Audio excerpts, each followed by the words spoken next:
Solar energy, I think, plus electric vehicles can usher in a new era of prosperity in India. Imagine $100 billion of energy being produced in the country. That means that prosperity is going to be within the country, not going to some oil-producing nation, as it has been going in the past.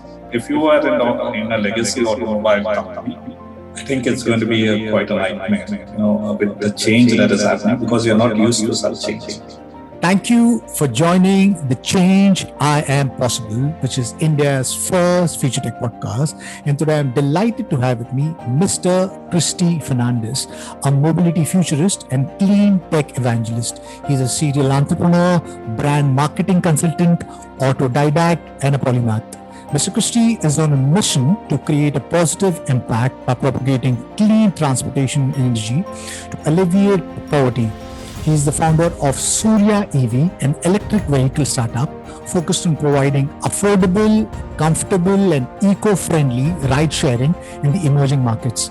Headquartered in Singapore, Soorya EV is unique in many ways. They are redefining how automobiles are designed, manufactured, and sold with a strong focus on sustainability, profitability, and societal impact. So, before we get into the conversation, would you like to give a brief intro on you, who you are, what you've been doing, and what drives you as an entrepreneur? Thanks, Eddie. Thanks for having me on your show. I think what you're trying to do is really good. I think it would have a lot of benefits for society. And, I think more and more people focusing on sustainability, on clean environment, I think, on UN development goals would really benefit society. You already, spoke a lot about me, so I don't want to speak too much about myself. But basically, I'm from India. I've run businesses in India, and then for the last 4 years, I'm now based in Singapore, where I set up a new company, a startup focused on electric vehicles, especially last mile transport for the emerging markets. There is a lot that needs to be done to clean up the environment and to bring in sustainability back into business. I see vehicles has been the most damaging for an environment. Just recently, I was watching the news, and in Canada, the heat waves has gone above 49 degrees. I don't know the exact numbers, but lots of people are dying. And so earlier we used to just read it in books and possibly watch it on TV that there's a climate crisis, but now it's hitting too close for comfort. And if we do not make a change right now, we might be possibly too late, because I guess just in the month of April, around 101 Nobel laureates signed a paper saying that there's an emergency on the climate crisis, and we need to take action right now before it's too late. Now, I don't know what part of this message is not grim. When 101 Nobel laureates come together and say that this is a serious issue at this point in time, I hope the governments and the nations wake up and address this issue really, really urgently. And I guess that the future of mobility and the clean energy revolution will be underpinning what the future would look like. So you said you were based out of Chennai, and for the last 4 years you moved to Singapore. So could you talk about the transition? Why Singapore? What's the benefits when it comes to as an entrepreneur over there in Singapore? And do also talk about your electric vehicle company, Soorya EV. The reason I moved to Singapore was, initially I was looking at autonomous vehicles, and Singapore has a testbed facility for autonomous vehicles. And I had also, took a ride in an autonomous vehicle over here as soon as I landed.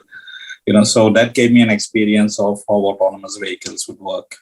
But then I realized that autonomous vehicles is not dependent just on technology, but is also dependent on the environment in which it operates.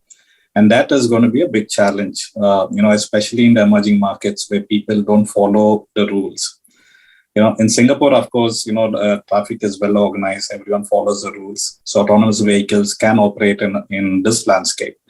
But it's not going to be easy to, to operate autonomous vehicles in congested, urban areas in the developing world, especially when people don't follow rules and road infrastructure is, not so well defined over there.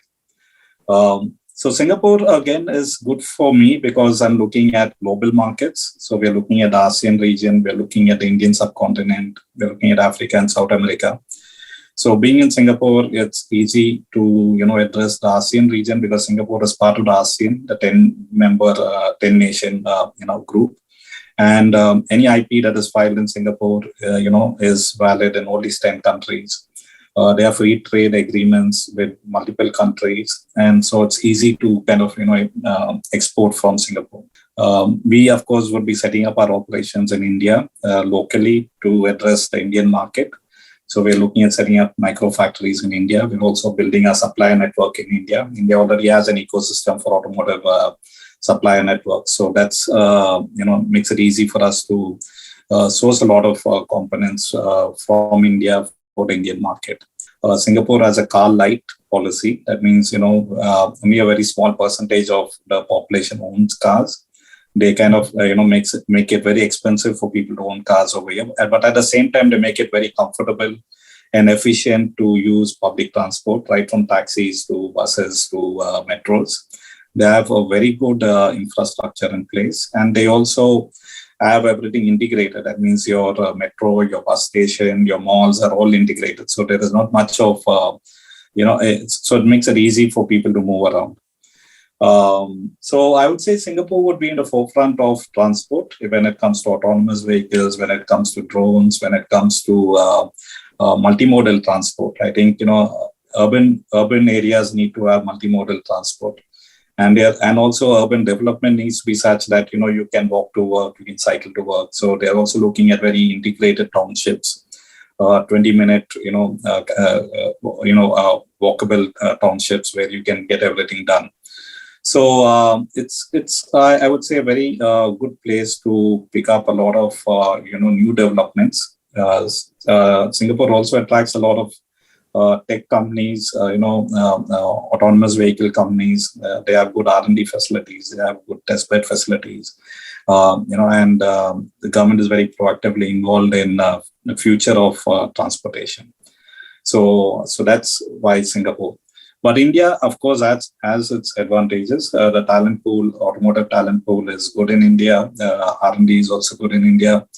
Supply network is also very good in India. So it's for me, it's kind of the best of both worlds because it takes just 4 hours for me to move from Singapore to Chennai. So it doesn't make much of a difference to me. The geography is becoming history because post-COVID, one has realized that you don't necessarily need to travel for your business meetings.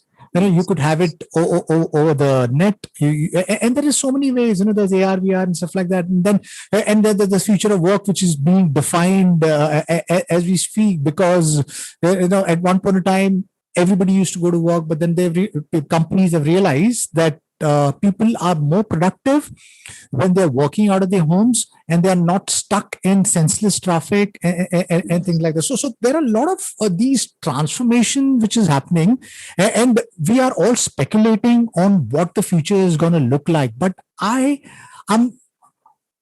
positive about the future because I think what is going to play a huge role is technology, because to charting the future ahead, because all of these technologies, whatever we talk about, right from AR, VR, MR to artificial intelligence to autonomous vehicle, electric vehicles, I guess soon they're going to converge and give you real world values, because right now almost all of the technologies do have problems. Electric vehicles have battery problems, then there are charging infrastructure problems, so on, so forth. So we'll get into all of that. You mentioned correctly that India is a nation where the entrepreneurs are really accelerating when it comes to, in terms of R&D, when it comes to EVs, solar vehicles, autonomous vehicles.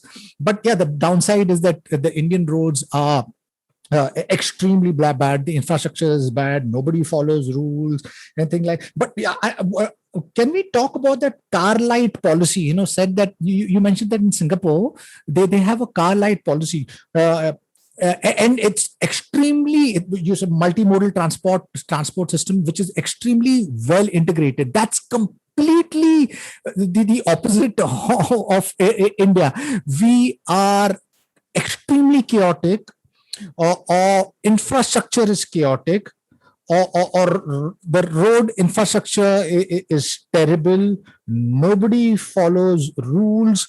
Cars numbers are growing, and especially ICE vehicles. Even knowing that ICE vehicles are causing huge damage to us and a future generation also. Do you think that car light policy would be a way forward for a big nation like India?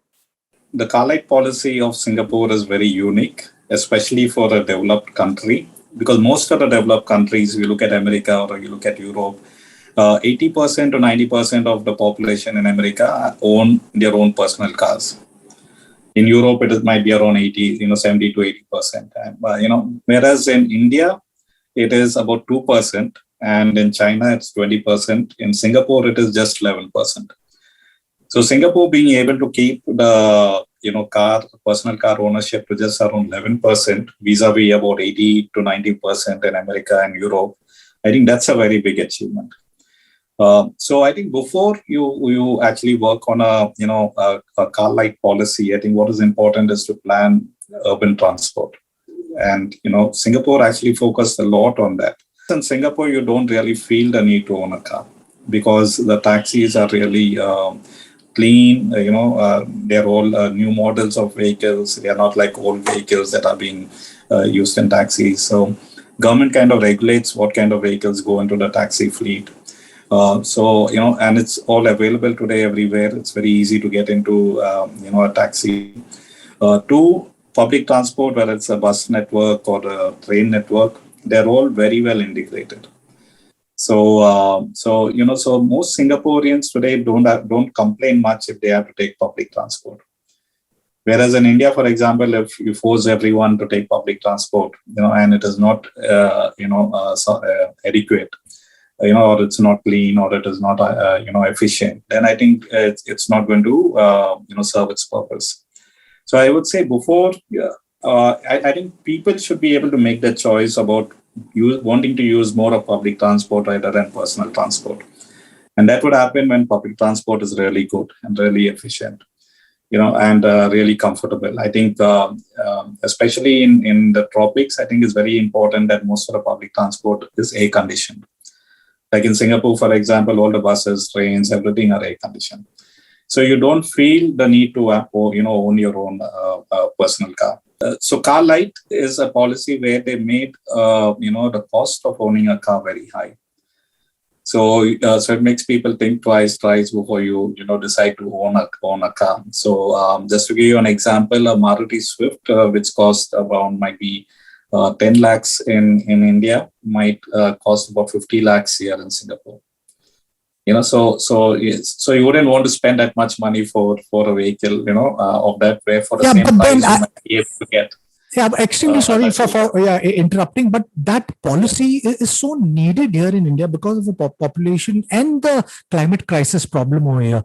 Because I think we have 22 of the most polluted cities in the world. Yes. So I don't know whether we're ready for it, because our entire system seems to be flawed. Like even in Bombay, if you go to see, our city is completely built, and metro, like the most essential transportation system, was developed only a few years back. So I guess in building a city, the infrastructure and the design system needs to, be thought through right from the beginning. And somehow, I guess the problem with India is that we have done things in a very haphazard manner, and there are a lot of things that we need to undo to get the benefits of these future technologies.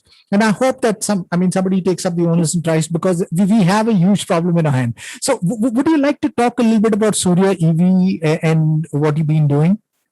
Yeah. So, taking from where you left, where you said that, public transport should be encouraged, a lot more light policy should be introduced in India.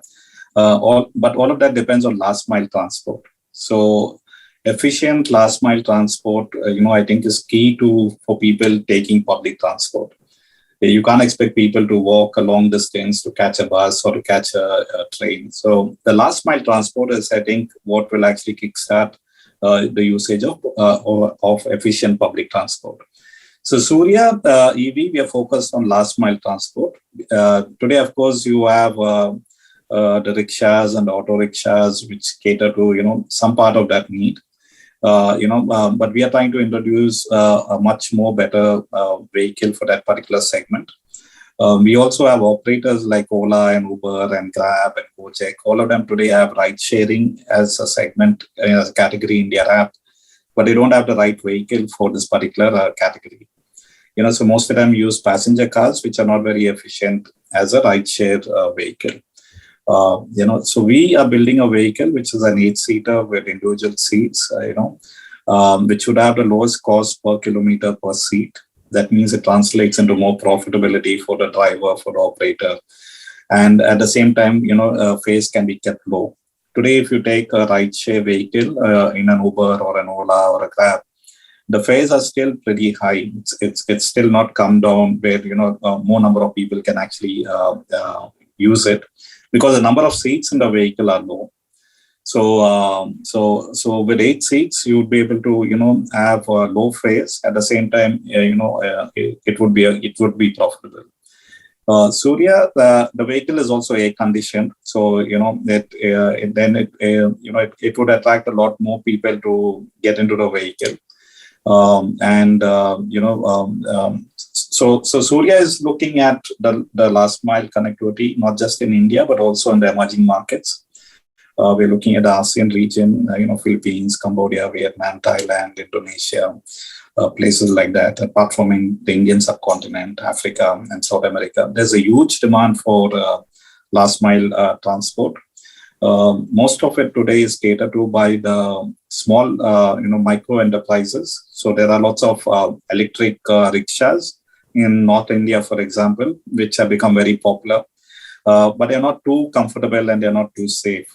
But of course, they cater to one category of the population. So we are looking at the segment of population who would like to travel in a taxi but can't afford a taxi. There's already been a lot of interest for our vehicle. Our vehicle is still under production. We are in the prototype stage. It will take us 18 to 24 months to launch our vehicle in the market. But we already have a lot of inquiries from rideshare operators, from employee transport, segment, where people focus on that particular segment. So, and not only from India, but globally. So that's very encouraging for us. Right. So would you like to give a little bit more specifications on your 8-seater vehicle? And when do you think the prototype is going to be actually ready? Electric rickshaws are like taking off nicely. Do you see, like, instead of an 8-seater, like a mini electric vehicle making more sense here in India? Because I guess that the world's highest selling electric vehicle is a Chinese hatchback, which I think is Wuling Hong Guang. A mini.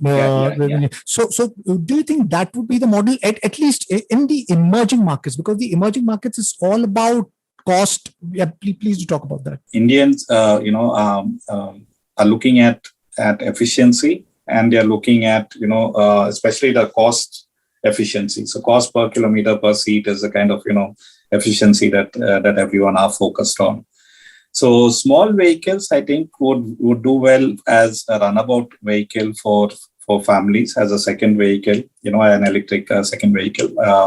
It might do well in that segment. But otherwise, if you want to build a commercial vehicle, it has to be built very sturdy. It can't be built, a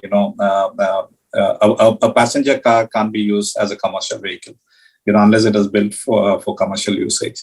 Because the number of miles that each vehicle operates every day is a lot different from the one that you would use as a personal vehicle.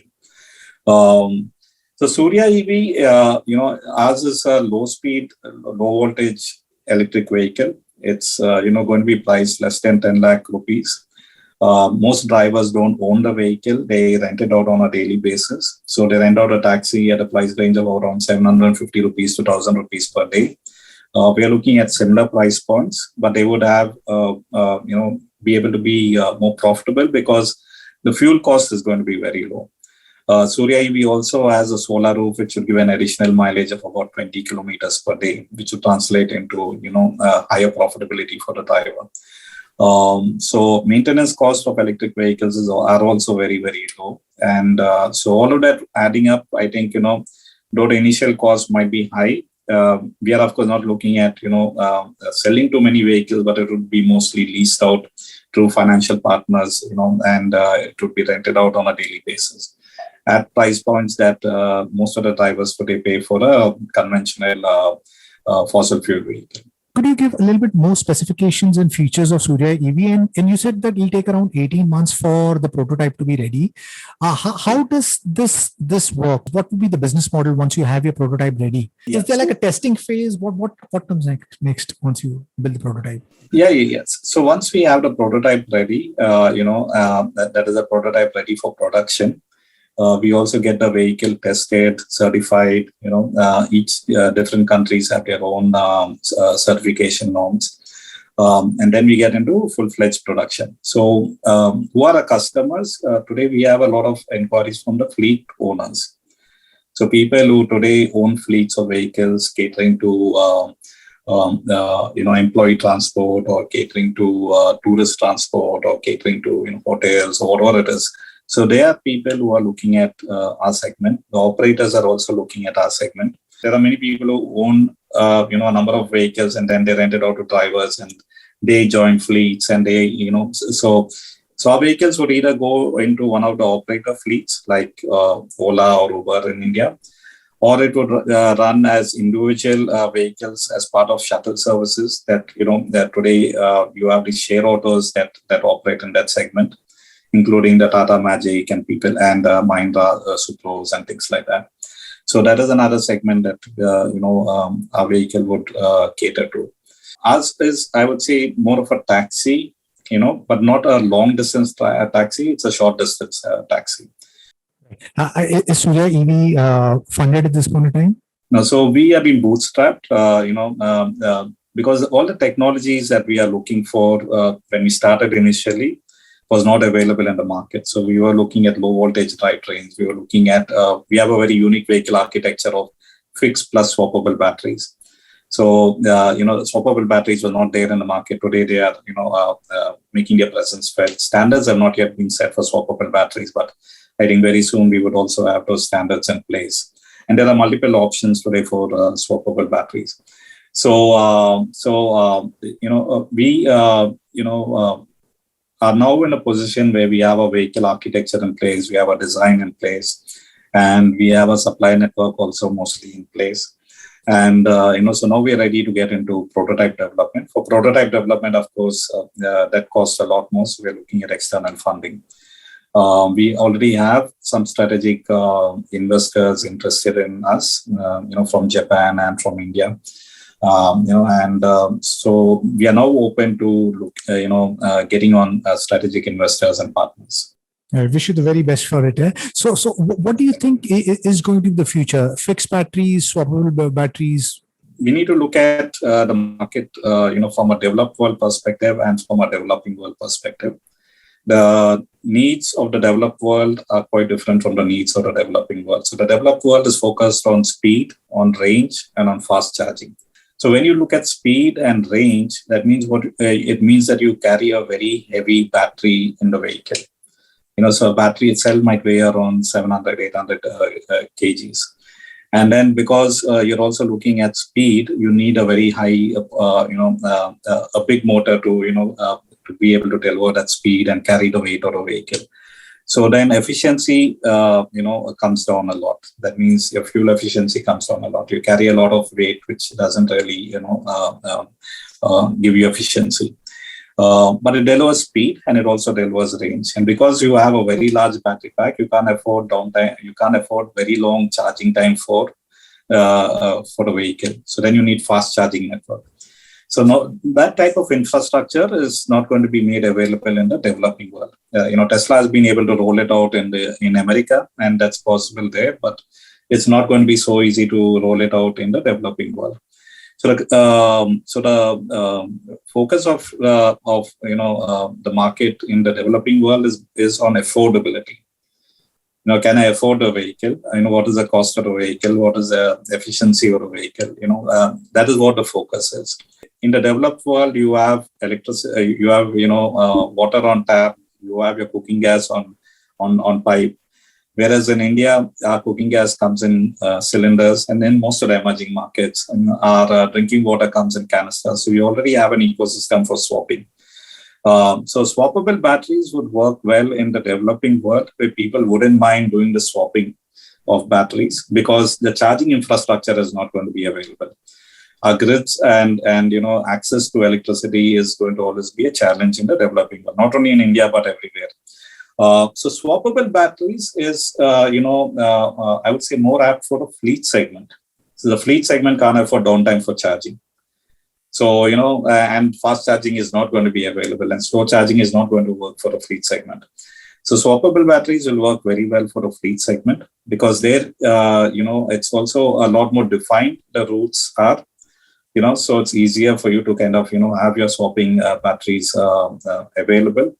And in China, for example, I think they are taking to swapping of batteries in a very big way. The government is setting standards. They're rolling out a wide network of swappable battery stations.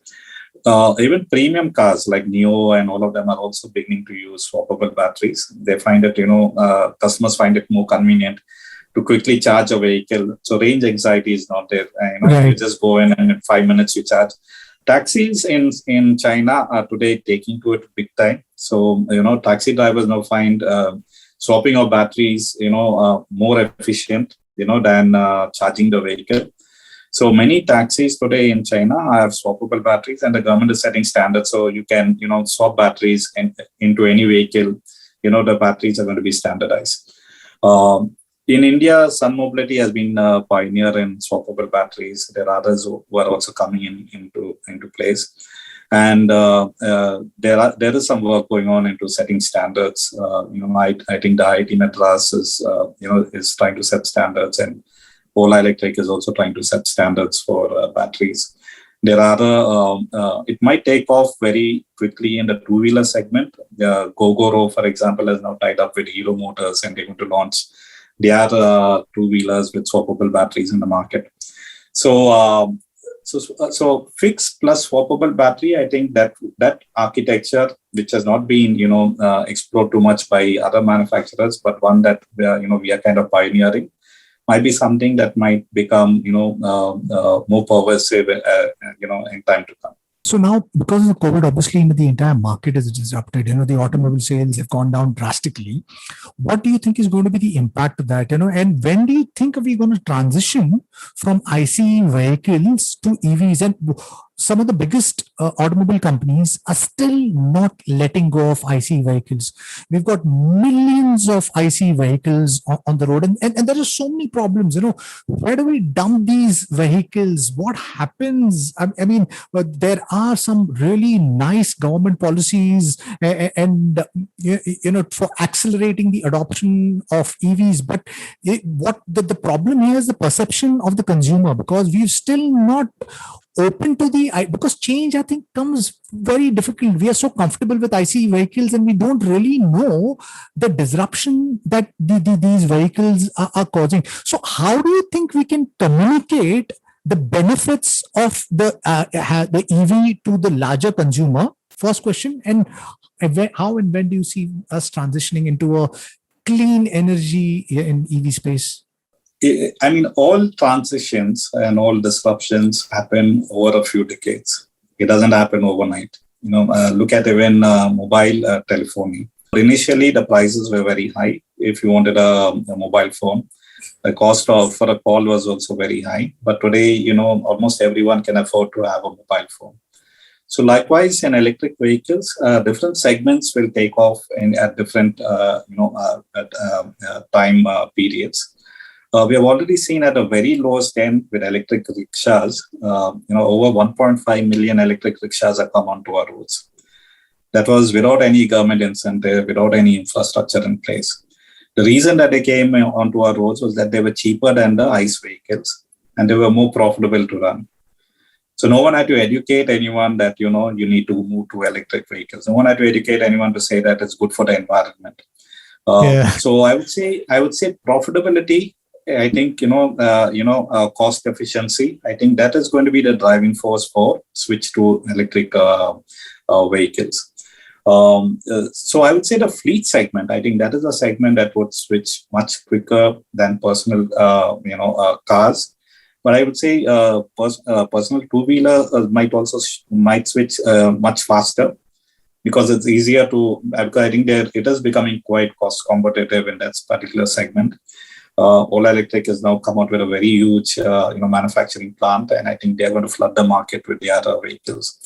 And there are others, electric two-wheeler manufacturers also in India who are, coming out with good products in the market.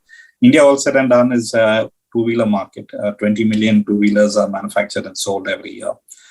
Only about 4 million four-wheelers are sold in the country. So, so if you look at the fleet segment, the buses, I think the government is doing a good job of getting, incentivizing buses to switch to electric. I think that is something that we need to do and can do.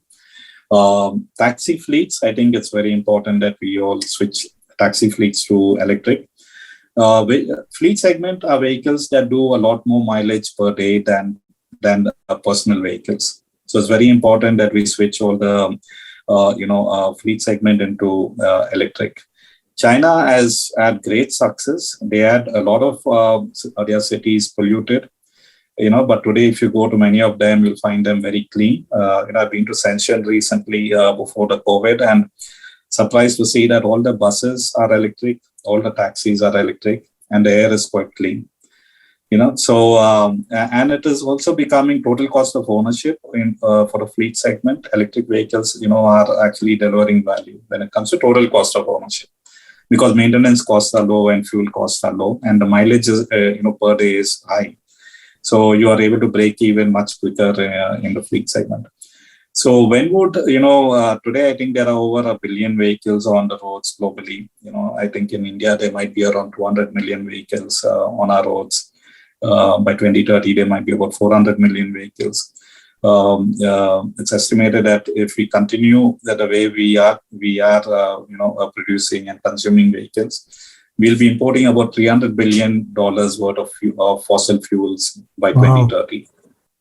That means we're going to be making a lot of oil-producing nations a lot more richer. And India has been, importing $100 billion plus of fossil fuels every year. So all that money is going out of the country. Whereas electric vehicles can run on renewable energy, it can run on solar energy. Solar energy is the cheapest energy to produce, the fastest to set up, and it can be, set up anywhere. It's not dependent on the grid. So it can be decentralized. Solar energy, I think, plus electric vehicles can usher in a new era of prosperity in India. Imagine $100 billion of energy being produced in the country. That means that prosperity is going to be within the country, not going to some oil-producing nation, as it has been going in the past. Right. Yeah, there is some humongous benefits that can happen if we take the right steps, and if we take the steps with thinking about the far future, rather than just jumping into it because it's cool, because somebody else is doing it. Because I guess that herd mentality needs to go through, and we need to look at these exponential technologies in a way that how it can create benefit, in the urban space or the rural space. There needs to be a thinking about it. So obviously, you said that we've got the entire nation can have humongous benefit if we adopt clean energy and EVs. It's just that the narrative needs to go out, and the larger consumer needs to understand the basic, that if you buy a electric vehicle, it's cheaper, and in the long run it's much sustainable, not just for yourself but also for the environment, and for businesses it's going to be more profitable. I guess that basic mantra, if everybody understands it, the adoption is going to be much quicker. Would you like to shine light a little bit on the latest innovation which is happening around in the space currently, which excites you the most? Because I read about solar vehicle Aptera and I was quite blown that it does not need charging whatsoever. So would you like to talk about some innovations in the EV space or clean energy space that's really caught your attention? The industry is transitioning, and it is also transforming. So it is transitioning from internal combustion engines to electric drivetrains, from fossil fuels to electricity. It's also vehicles are getting connected, vehicles are being shared, and vehicles are also becoming autonomous. And it's also moving from vehicles to miles. That means it is moving from selling of vehicles or owning a vehicle to using a vehicle, and it's moving towards mobility. So e-mobility is the transformation that is going to happen in the industry. So like what happened with ICT, information communication and technology, where we moved from a typewriter to an electronic typewriter, and then switched to a computer, and then to a laptop, and then a mobile phone. Likewise, form factor and technology is going to change in the automobile industry. So today what we are seeing is the conventional vehicle, and then we're seeing the conventional vehicle becoming an electric vehicle. It's like a typewriter becoming an electronic, an electronic typewriter. But the real change will happen when the vehicle converges with energy, which is beginning to happen. Today, many vehicles are designed that it can be used also as as an energy source. So you have energy on wheels. If you really look at it that way. So convergence of vehicles, of electric vehicles with energy, and also with ICT, information communication and technology. That means you move into services, and all three of them combined is actually mobility, e-mobility. That would transform a lot of businesses in the same way like a smartphone has transformed a lot of businesses, a lot of industries. So charging standards have to come into place, battery standards have to come into place. And there's a lot of innovation happening in each of these spaces, whether it is charging or whether it is batteries. If you look at drivetrains, again, there are lots of options in drivetrains. So you have today drivetrains, that have all components built into a wheel. So you just fit in the wheel. It has the motor. It has all the components required, into the wheel. So that means the way you design the entire vehicle would also be quite different. Today, it's moving towards integration, assembly rather than manufacturing. Similar to most of your electronic gadgets. Apple doesn't manufacture anything. Right. Apple sources all the components in Exactly. the market and then integrates it. And today there are other large players like Foxconn that has been manufacturing products for Apple, are now saying they are going to contract manufacture electric vehicles, and they're also building a platform where you can go to them and they would manufacture a vehicle that you need for a particular market segment. But today things are changing very, very rapidly. So, and then you also have software that in a way is eating hardware. So today, like fly-by-wire, you have now drive-by-wire. So drive-by-wire means that a lot of hardware components are now going to go away from a vehicle. They're all going to be sensor-based, and they're all going to be electronically controlled. So your steering column, your brakes, and all of that are all going to be controlled, by wire. So drive-by-wire technologies again mean that a vehicle can be designed absolutely differently. Then you're also looking at platform-based, vehicles, and you're looking at very modular designs. Soorya, for example, we're also looking at a very modular design similar to IKEA furniture. So IKEA redefined furniture making. They removed the carpenter from the equation. Likewise, the automobile industry has a lot of processes which are now going to be outdated. Like clay modeling, for example. Clay modeling is like your cut and paste artist of earlier days. They all had to go away, and then it was all digitally done. Today, a lot of development of the vehicle happens on the system. It's not physically built.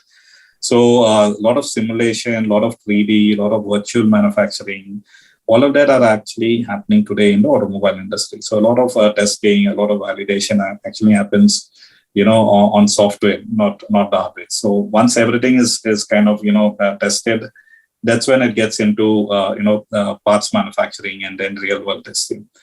So the entire process of automobile manufacturing is also changing. And I think it is going to again change very rapidly. So I would say an automobile, if you are in a legacy automobile company, I think it's going to be quite a nightmare, with the change that is happening, because you're not used to such change. So I think that is going to be a big challenge for existing automobile manufacturers. I'm sorry for interrupting over here again, but where do you think is the future headed? When it comes to, you mentioned about legacy automobile manufacturing companies, who do you see playing a bigger role? Is it going to be the startups who are innovating faster, or is it going to be the legacy companies with those huge pockets?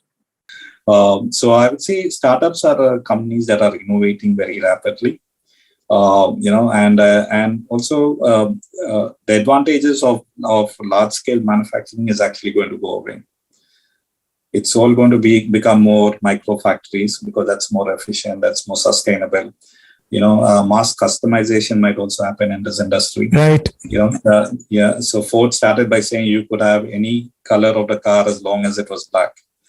So now it is going to change completely differently. So I would say startups have an advantage, but startups have to have access to capital. The automobile industry is a very capital intensive business. So you need to also have the right partnerships, the right strategic partners. You need to be able to have the, come out with the right product market fit. Unfortunately, today, a lot of startups are getting into product development without understanding the market. Like, for example, even here in Singapore, Dyson, spent quite a lot of money, hundreds of millions of dollars, built a prototype and then realized that there is no product market fit. And you can find the same situation in America and China. There are good startups with good products, but there is no product market fit. So right from the beginning, we focus on product market fit. So I traveled extensively in the ASEAN region to all the countries, trying to understand what the market needs are. So you have to now look at it as an ecosystem. Earlier, automobile manufacturer just sold a car and he didn't worry too much about where you got fuel from and things like that. But when you sell an electric vehicle, you need to look at the ecosystem. How's the vehicle going to be charged? And then you need to also try and get revenue out of the ecosystem. Because earlier, automobile manufacturers made money a lot, and dealers made a lot of money from servicing of the vehicle. It was not very sustainable, but that was where money was made. You took your vehicle to a service center, they removed a part, put in a new part, and you don't know what happened to the old part. It just vanished. So, and that was where the business model was. But today, maintenance of an electric vehicle is very, very low. You hardly take it to a service center. A lot of it is also happening over the air. Updates are happening. So it's a lot challenging for a traditional automaker, whereas for the new startups, we look at things differently. So we look at the ecosystem. We look at multiple revenue sources. We are not constrained by earlier commitments with dealers and revenue generation through service. So and two, I think we also, if you look at 2 decades from now, where is the industry going to be? It's going to be mobility. And so it's no longer about selling a vehicle, but it is about miles. You make money out of, the miles per vehicle. So that's the transformation that is going to happen. So it's very challenging for legacy automakers to grapple with all the changes that are happening, as well as deal with the existing investment that have gone into ICE vehicles. So I would say if we want a rapid transition to electric, we have to depend a lot on startups. Even if you look at three-wheelers in India, today the established manufacturers have a very small market share of the three-wheeler electric rickshaws. Most of it is now, captured by small enterprises. Right. Right. And established three-wheeler manufacturers are finding it difficult to compete with these new entrants in the market. So I think this is how it's going to play out. It's a very exciting space to be in, but at the same time, it's a very challenging space to be in. And if you don't have the right insights and foresight, I think you're going to get things wrong. So that's a challenge for the industry. Right. Yeah. I guess for the first time in the history of human race, I guess technology is growing so exponentially that in a few years, what is technologically, offering you the best gets redundant. And that's happening across technology. So to, stay in touch and have a foresight that where this might go in the next 5 or 10 years is the most important thing for an entrepreneur to have to survive and thrive and sustain in this race. Because yes, we're going into an exciting space because everything, I think we're in the greatest technological transition in human history. And all of those these converging technologies are going to create huge benefits for mankind. So I'm excited for that, but I'm also scared from one side because there's going to be automation, it's going to create job loss, and we need to address all of those issues collectively if we want a sustainable, thriving planet. So when do we see Soorya? Where do we see Soorya? And paint a picture of the future of mobility, what future of mobility looks like in possibly this decade. Yeah. So in this decade, it's going to be transforming in the next 2-3 decades. It's like it's I would say the same transition and transformation that happened with the ICT, information communication and technology, and its integration with telecom. So it took us about 3 decades for us to have a smartphone in our hand, and for so many industries to be disrupted and so many new industries to emerge. So early on, when computers were introduced, there were job losses. A lot of clerks lost their jobs, but computers also brought in a lot more jobs than the job losses that happened. So likewise, legacy automotive world, there would be job losses. But the jobs that are going to be created with the new, electric vehicles and connected vehicles and shared vehicles and mobility solutions, it's going to be a lot more than the number of jobs that have actually been lost. 2, there is going to be convergence. So it is no longer about automotive and a lot of mechanical work. It is today a lot of convergence. So there's a lot of software play that is happening in the vehicle. There's a lot of technology that is going into the vehicle, and energy is integrated into the vehicle. So I would say the company that has a good grasp of the future is, I would say, Tesla. So Tesla is not just an automobile manufacturer. They also build their own computers. They have their own tech. They have their autonomous software stack. Not just the software, but the hardware stack also. They have their energy integrated. They have their own charging networks. And he's also now launching these satellites, so that you would have, 5G networks or whatever, the emerging networks that are going to be coming, which is very crucial for autonomous vehicles. So internet connectivity, energy, hardware, software stack, and automobile, all of it is today available with Tesla. So they have foreseen the convergence that is happening in the automobile industry.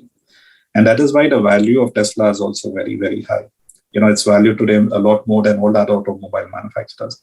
It's not because they manufacture more automobiles than the other manufacturers, but because they are already moving in this direction of convergence and integration. So Tesla, for example, also is now, saying that if you own a vehicle, that vehicle can actually earn for you.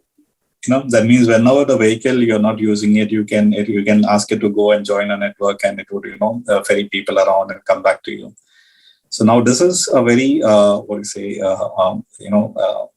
something that is not so easy to grasp by everyone. But that means a vehicle is no longer, what do you say, an expense, but it is actually an asset for you in that sense. So it's like a robot that is working for you. So they call it a robo taxi. So when things like that happen, I think it is going to change a lot. About transformation, but these might happen a lot more fast in the developed world than in the developing world. Because they also need to operate in an environment where autonomous vehicles can operate. Unless governments kind of demarcate spaces for these vehicles, then I think that would also happen everywhere. But not just for passenger transport, but autonomous is also very good.